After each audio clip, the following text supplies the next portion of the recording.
Finland seizes ship that caused undersea cable damage. A critical incident that highlights the growing challenges we face in protecting our vital infrastructure needs a global attention and discussion.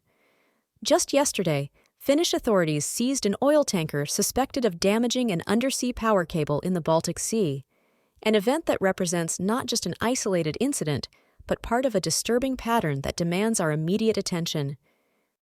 The vessel in question, the Eagle S, is believed to have severed the Estlink 2 cable connecting Finland and Estonia with its anchor.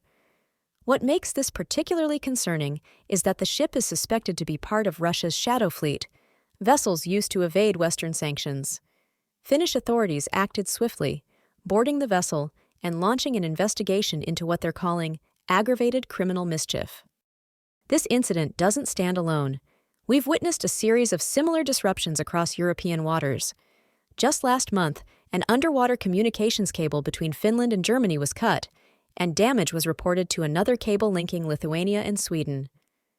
The European Union's executive arm has identified these as part of a series of suspected attacks on critical infrastructure, leading to increased security measures around power and telecom cables, as well as gas pipelines.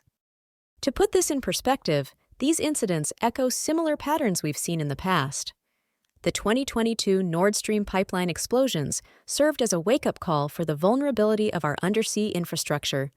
Since then, we've documented over a dozen suspicious incidents involving submarine cables and pipelines across European waters. This isn't just about isolated acts of vandalism, it's about a systematic challenge to our critical infrastructure that requires an equally systematic response. The response to these incidents has been multi-layered. NATO countries have intensified their intelligence-sharing efforts to detect possible sabotage plots. The European Union has taken concrete steps, recently agreeing to blacklist approximately 50 more vessels linked to Russia's shadow fleet. Estonian Prime Minister Kristen Michal has called for a joint and decisive response from EU members, recognizing that these consistent attacks require unified action. The economic implications of these infrastructure attacks cannot be understated. When the Estlink 2 cable was damaged, it disrupted power trading between Finland and Estonia, affecting energy prices and market stability. While backup systems prevented immediate blackouts, the repair costs for undersea cables can run into millions of euros, and the work often takes months to complete. This creates a significant burden on our resources and highlights the need for more robust protection measures. While Finnish Prime Minister Petteri Orpo has cautioned against jumping to conclusions about Russian involvement, the incident underscores what he calls a huge threat to Baltic nations. As we move forward, we must take 3 concrete steps. First, we need to enhance our surveillance capabilities, particularly in high-risk areas where critical infrastructure is concentrated. Second, we must strengthen our legal frameworks to ensure swift and effective responses to such incidents.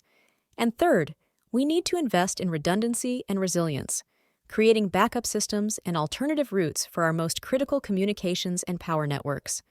The security of our infrastructure is not just about cables and pipelines.